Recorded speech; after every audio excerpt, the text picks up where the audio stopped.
Assalamualaikum warahmatullahi taala wabarakatuh. Selamat menonton rancangan Sihat bersama Ibnu Sina Wellness. Rancangan ini membawakan tetamu undangan yang akan menceritakan perit getir ujian yang mereka hadapi dengan masalah kesihatan. Ibnu Sina Wellness prihatin dengan masalah anda. Jadi, kami juga akan kongsikan tips gaya hidup fitrah, pelbagai resepi sihat dan senaman untuk anda bangkitkan nikmat hidupmu. Hari ini kami akan bawakan anda seorang pelakon terkenal yang banyak menghiasi kaca televisyen. Artis versatile ni bukan sahaja dikenali sebagai pelakon tetapi juga seorang penyanyi pada awal pembabitannya dulu.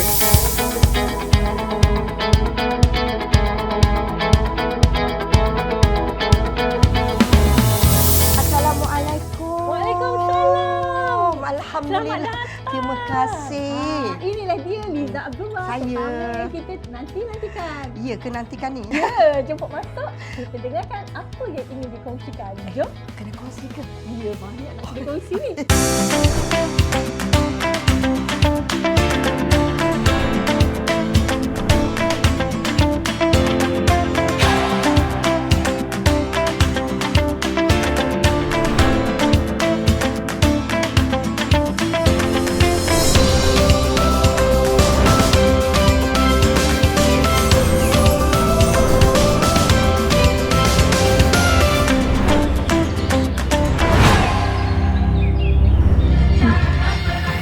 Jemputlah ke rumah saya, lorong hitam 2. Ini kat saya. Ini dia tetamu istimewa kita hari ni. Tak perlu diperkenalkan lagi kan? Semua orang dah kenal. Liza Abdullah. Kita nak tahu banyak rahsianya daripada Liza hari ni. Macam mana dalam usianya sebegini ni kan? Liza masih lagi steady. Dapat keep up dengan jadual penggambaran yang penuh. Apa yang memberikan semangat untuk Liza? Go, go, go. Go, go, go. Okey, macam mana saya mengekalkan. Saya berpegang kepada apa saja orang bagi pada saya akan menjalankan amanah saya dengan baik. Kita usaha, kita bertawakal, the rest kita serah pada Allah. Tapi itulah bila dapat tawaran kan yang tak putus-putus macam sekarang kan. Jadi mesti ada orang kalau lumrah manusia kan. Ada orang yang suka, ada orang yang jealous, cemburu. Jadi ada tak Liza menghadapi masalah dengan orang yang dengki ke? Kadang-kadang kita buat baik pun orang tak suka. Apatah lagi buat benda tak baik. Kalau kita ada berlebih, ada manusia yang tidak suka. Kita tak ada pun orang akan pandang hina pada kita. Saya tidak pernah merasa diri saya hebat. Saya menang apa pun, saya tak pernah rasa saya hebat mana pun. Tapi saya percaya sebab soal dari segi sampai mengganggu kerja saya bukan tak pernah berlaku. Tapi saya yang fitnah ke? Fitnah pernah berlaku lah, pernah berlaku. Tapi saya selalu pegang pada prinsip kalau kita tak buat, jangan takut pun. Hanya sementara saja. Allah uji kita sebab Allah sayang. Saya lebih takut kalau dalam masa 40 hari saya tidak diuji. Jadi saya dulu masa kita muda, kita sakit, kita apa ni sakit contoh. Tapi sekarang bila saya sakit, ya Allah syukur Allah, terima kasih Allah kau bagi aku rasa sakit. Saya rasa saya lebih suka kalau Allah yang pilih apa yang saya nak. Jadi kalau kata pada cabaran tu saya dah bukan kata tak heran. Saya bersyukurlah khidmah dan pengakhiran yang Allah jentik hati saya supaya yakin apa saja yang berlaku dalam hidup kita semua Allah dah takdirkan. Kesan daripada mungkin stres kerja, mungkin sebahagian sihir, anxiety kan, ada tak membawa kepada sebarang penyakit secara fizikal?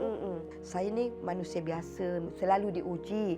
Jadi kalau kata penyakit, saya pun ada penyakit kadang-kadang datang depres saya, datang anxiety saya, datang stres saya memang tak nafikan. Sebab saya ni selalu detail, bekerja detail, apa benda detail tu kalau macam syuting jadi tak baik, tak dapat memenuhi ataupun hari itu terlalu penat sangat. Jadi macam malam balik tak tidur. So benda tu akan mengganggu saya, penat. Saya kat set saya jadi macam bila kita tak cukup tidur, badan kita panas, kita akan membuatkan mood yang tak baik, aura yang tak baik. Anak-anak lah sangat memahami ataupun kawan-kawan yang rapat dengan saya tahulah. Kadang-kadang sampai saya tak jawab phone.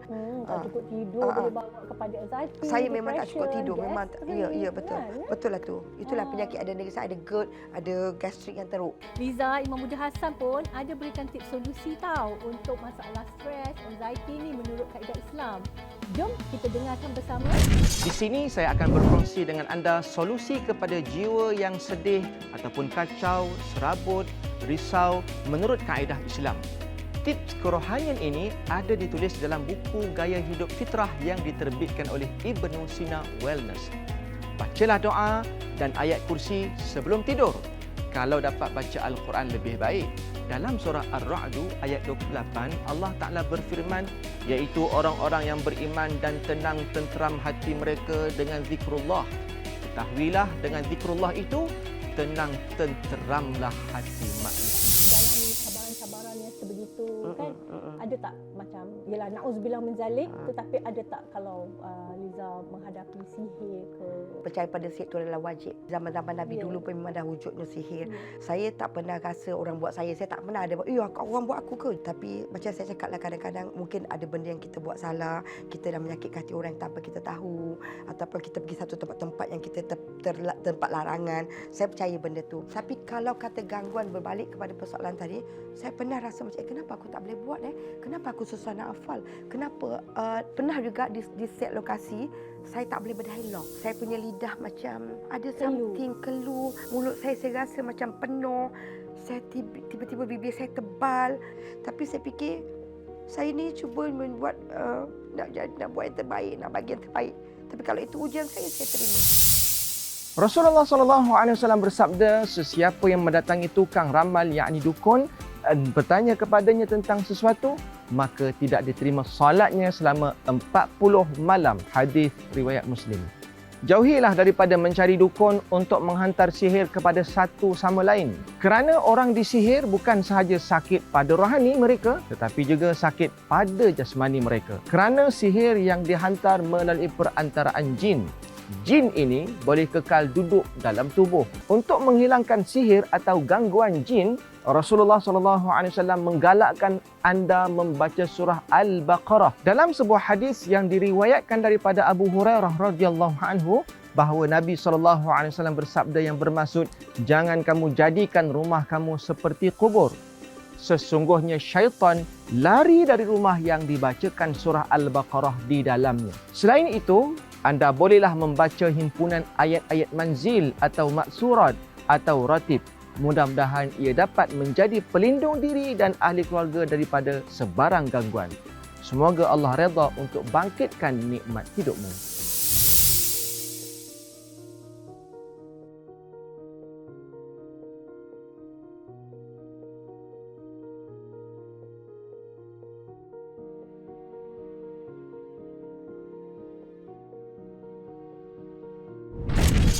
Kita buat baik pun orang tak suka. Apatah lagi buat benda tak baik. Kalau kita ada berlebih, ada manusia yang tidak suka. Kita tak ada pun orang akan pandang hina pada kita. Saya menang apa pun, saya tak pernah rasa saya hebat mana pun. Kalau kita tak buat, jangan takut pun. Okey, kalau dalam segmen sebelum ni kita tanya Liza tentang asam garam kehidupan. Sekarang ni kita nak tanya Liza tentang bulan Ramadan. Jadi orang yang ada anxiety, GERD, gastrik ni kan, kadang-kadang dalam bulan Ramadan menghadapi kepayahan, payah nak puasa atau menghadapi cabaran dalam berpuasa. Macam mana dengan Liza? Saya rasa nikmatnya puasa Ramadan. Puasa biasa pun nikmat, apatah lagi Ramadan. Saya bersyukur pada Allah. Saya tidak ada rasa pula GERD ke, anxiety ke, stres ke. Masa berpuasa tu? Alhamdulillah. Alhamdulillah tak ada. Jadi bulan puasa boleh hilang you gastrik, GERD, itulah, anxiety. Masya Allah. Masya Allah. Berpuasa. Cumanya buka puasa saya kena berhati-hati makan. Saya buka puasa saya tak boleh ambil dalam makanan yang banyak. Saya tak boleh makan benda berlemak yang berlebih-lebih, kopi yang berlebih-lebih. So ada tak macam tak boleh makan masam ke, tak boleh makan pedas? Saya memang masam tidak ada dalam istilah saya. Masam memang tak ada. Ada minum ais, ada pantang ais. Saya ais tak. Saya memang bukan peminum ais. Saya buka puasa mesti air panas. Kalau tak air kosong pun mesti ada air panas. Dengan buah tamar. Kadang buka puasa buah tamar 2 biji. Terpotong murtabak pun dah cukup bagi saya untuk berbuka puasa. Itu. Tapi nanti kemudian banyaklah makan lepas tu. Liza Abdullah menderita gastrik dan GERD yang telah membawa kepada anxiety sehingga terganggu kerja harian beliau. Menurut kajian saintifik, mereka yang mengalami masalah perut cenderung untuk mengalami masalah jiwa seperti anxiety. Ini adalah disebabkan mukus yang semakin menipis pada dinding perut akibat dari pemakanan yang tinggi alkali seperti susu. Susu mampu memberi kelegaan sementara pada gastrik, tetapi akan meningkatkan kadar hidroklorik asid yang mengakibatkan luka pada dinding perut yang dikenali sebagai ulcer. Lama-kelamaan, ulcer boleh menyebabkan dinding perut bocor, jadi elakkan daripada minum susu sekiranya anda mempunyai gastrik. Pastikan pemakanan anda dapat mengawal anxiety. Solusi dari tips pemakanan yang saya galakkan ialah perbanyakkan makanan yang meningkatkan penghasilan hormon bahagia atau dikenali sebagai hormon endorfin, iaitu avocado dan chia seed. Sekiranya anda nak tahu lebih banyak lagi makanan yang dapat meningkatkan hormon bahagia anda, boleh dapatkan buku Nikmat Selera Sel dan Bahaya Nafsu Perut keluaran Ibnu Sina Wellness. Mari tonton resepi mudah untuk meningkatkan hormon bahagia anda.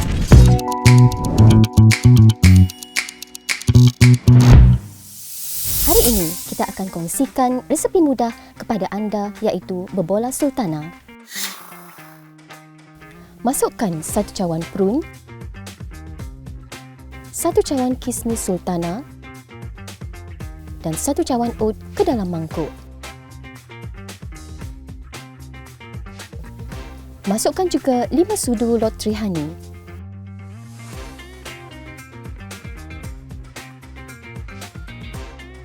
Gaul sebati semua bahan.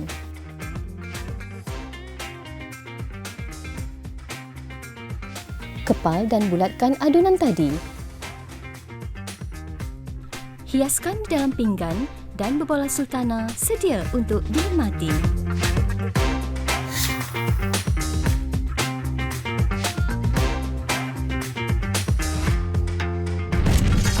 Kita orang kat luar ni kan, kita nampak dunia seni ni sangat glamour. Apakah cabaran yang dihadapi oleh Liza? Cabaran dia untuk kita jadi orang lain, itulah cabarannya. Sebab orang tak pernah tahu dunia sebenar kita. Sebab tu saya daripada saya mula jadi pelakon sampai sekarang, saya tak pernah berkongsi kehidupan peribadi saya. Tetapi apakan daya, kadang-kadang diorang mencongkel kita untuk berkongsi. Saya tidak pernah berkongsi, tapi orang yang mengkongsikan cerita saya kepada orang lain. Itulah cabaran kita sebagai pelakon. Kalau kita tak pernah susah, kita tak pernah diuji susah, tapi sebagai pelakon kita kena jadi orang yang susah. Mungkin kita semua ni tak tahu kan, sebab kita asyik nampak glamour je kan. Tujuan ni nak di glamour, saya rasa salah. Sebab bila kita berlakon, kita menyanyi ke, bakat yang Allah bagi pada kita tu, glamour tu akan datang sendiri. Tetapi dalam hidup pekerjaan kami ni, memang orang akan nampak di luaran, nampak happy. Memang rezeki kita ni rezeki macam harimau, kata orang. Kalau kita dapat tawaran yang tak putus-putus, di situlah agaknya kalau kita nak menyimpan pun. Kadang-kadang industri kita ni tiba-tiba 6 bulan tak ada kerja, setahun tak ada kerja. Dan kita masih nak kena bayar bil, kita masih nak kena bayar. Itulah cabarannya kita berjimat dan memikirkan masa depan. Begitu. Jadi macam mana Liza atasi masalah tu dan juga teruskan lagi bekerja? Kadang-kadang pekerjaan saya ni, sebab tu saya memilih kerja yang saya suka. Pekerjaan saya sebagai pelakon seronok tau. Bila kita bekerja dalam family, kita bekerja pelakon ni kan teamwork. Bila kita kerja dalam family, kita happy.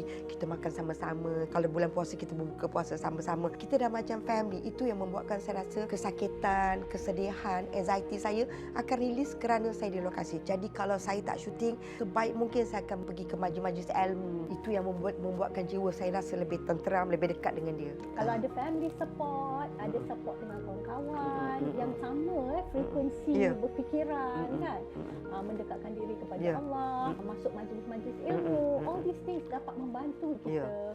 Cuba anda try kalau kita berpuasa tu dengan niat really kerana Allah, dan kita serahkan semua penyakit jasad kita, penyakit fizikal kita dan juga penyakit jiwa kita, emosi kita kepada Allah, insya-Allah. Sebab saya memang orang kata, oh kalau bulan Ramadan ni kita tak nak bekerja lah, kita nak full nak penuhkan segala amalan ibadah kita. Tapi saya selalu tekankan diri saya yakin pada Allah. Kerja saya pun ibadah. Saya bekerja nak cari rezeki untuk anak-anak saya sebagai satu ibadah.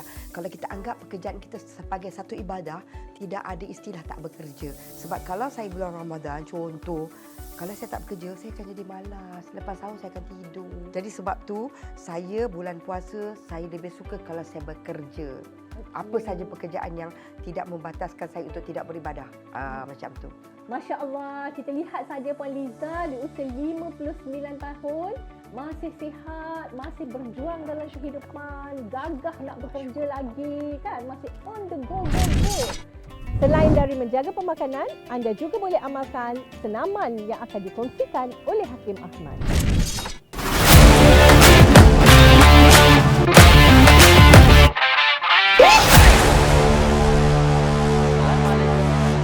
Kepada semua penonton penonton yang disayangi sekalian. Hari ini saya akan kongsikan dengan anda bukan senaman tetapi inspirasi daripada teknik yoga yang boleh dijadikan rutin. Jom saya tunjukkan. Selepas makan, duduk dalam keadaan seperti anda duduk di antara dua sujud. Buat teknik ini selama 10 minit.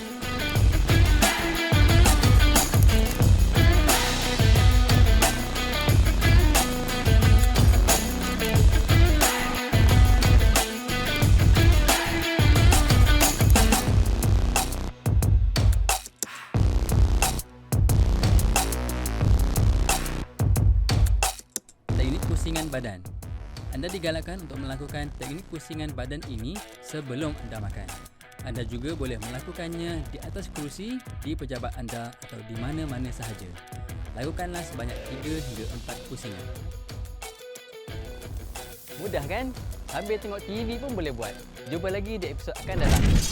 Kalau nak menjaga pemakanan, nak jaga apa, berpuasalah. Bukan tak ada, Allah dah bagi dah. Puasa insya-Allah. Jadi kalau kata makan, dah usia 60 Hakimah, apa banyaklah yang saya boleh makan. Ada tips-tips tak yang nak diberikan kepada penonton yang menghadapi masalah kesihatan ataupun masalah ujian-ujian hidup yang hampir sama dengan Liza? Okey. Saya kalau nak kata amalan pemakanan yang sihat, kadang-kadang saya makan juga benda yang tak sihat. Suka nak makan. Tapi kalau anda di luar sana rasa memang boleh amalkan itu, amalkanlah. Sebenarnya sangat bagus. Cuma saya alhamdulillah, saya daripada muda saya tidak ambil benda-benda yang tidak baik lah. Kalau nak menjaga pemakanan, nak jaga apa, berpuasalah. Bukan tak ada, Allah dah bagi dah. Puasa insya-Allah. Jadi kalau kata makan, dah usia 60 Hakimah, apa banyaklah yang saya boleh makan. Dah tahu dah, Allah dah muda lain, dah tahu dah api jalan hidup kita. 60 tahun ni dah tak ada nak makan banyak sangat dah. Nak rasa saja. Syukur alhamdulillah. Liza, Imam Buddha Hassan pun ada berikan tips solusi tahu untuk masalah stres, anxiety ni menurut kaedah Islam. Jom kita dengarkan bersama. Satu lagi tips yang saya nak kongsikan menurut kanun perubatan Ibn Sina. Sekiranya anda hendak membuang air besar, anda digalakkan untuk mencangkung supaya najis dapat keluar secara sempurna dan tidak berbaki di dalam usus. Sebenarnya, ada banyak lagi tips gaya hidup yang disyorkan menurut kanun perubatan Ibn Sina. Semua ini boleh didapati dalam buku Gaya Hidup Fitrah. Tengok betapa indahnya solusi perubatan menurut perspektif Islam yang mencari punca akar umbi. Sebab itu, Rasulullah SAW bersabda bahawa Islam itu mudah, tetapi manusia itu sendiri yang menyusahkan. Ramai penonton di luar sana mungkin menghadapi masalah-masalah yang hampir sama dengan Liza kan. Hidup zaman sekarang ni sangat stres. Banyak multitasking, terutamanya di kalangan wanita. Tetapi ada tak tips-tips lain mungkin dari segi pemakanan, dari segi senaman? Cuma saya minta pada Allah, Allah bagi saya kesihatan yang baik, fikiran yang baik, hati yang baik. Saya nak sekarang ni, saya pohon supaya bila hati kita tenang, jiwa kita tenang, segalanya akan jadi baik. So saya rasa di pengakhiran hidup kita ni, saya tetap mengatakan apa benda pun kembalilah kepada Allah. Minta tolong Allah. Sebab Allah yang bagi kita sakit, Allah nak kita pohon pada dia. Allah yang bagi kita ujian, Allah nak kita minta balik pada dia. So saya insya-Allah, saya kembali pada Allah je lah. Semoga apa yang dikongsikan tadi sedikit sebanyak dapat menjentik ibrah dan memancarkan khair kepada kita semua. Daripada Ibnu Umar, Rasulullah SAW telah bersabda bahawa orang yang paling dicintai Allah adalah mereka yang paling bermanfaat kepada orang lain. Awasi simptom-simptom awal penyakit dan tanganinya dengan segera. Mencegah lebih baik dari merawat. Bagi anda yang sedang bergelut dengan masalah kesihatan, boleh join grup sokongan di Telegram Gang Alive untuk memahami formula sihat di Ibn Sina Wellness. Selepas mendengar perkongsian dari Liza Abdullah, saya harap anda bukan sahaja mendapat iktibar daripada kisahnya, tetapi semoga panduan yang diberi bermanfaat untuk anda. Di episod akan datang, kita akan mendengar kisah kesihatan dari seorang lagi selebriti yang dikenali dengan panggilan manjanya Mak Jah. Sebelum kita akhiri episod ni, mari kita dengar kalam cendekiawan dari Datuk Dr. Afifi Al-Akiti selaku pengerusi panel syariah Ibn Sina Wellness. Pembelajaran ilmu sains menurut pendekatan sains moden memang berbeza daripada pendekatan ilmu sains yang berasaskan tauhid dan iman kita. Objektif sains moden adalah untuk mengenal dunia ini menerusi ciptaan. Manakala objektif mempelajari ilmu sains yang berasaskan tauhid dan agama kita adalah untuk mengenal Yang Maha Pencipta menerusi ciptaan Allah Subhanahu Wa Taala. Sebenarnya ramai sarjana barat berpendapat ilmu sains itu adalah sesuatu yang bebas daripada sebarang nilai budaya atau nilai beragama. There is no cultural influence contohnya, dan malah mereka percaya sepatutnya bebas daripada nilai moral sekalipun. Sedangkan kita menurut Islam, pendidikan sains sebenarnya adalah satu ilmu sains yang tidak mengabaikan Tuhan dalam setiap aspek. Malah atas nama Allah Subhanahu Wa Taala, yakni Iqra bismi rabbikal ladzi khalaq, penerokaan, penciptaan dan teknologi sains dilakukan. Bangkitkan nikmat hidupmu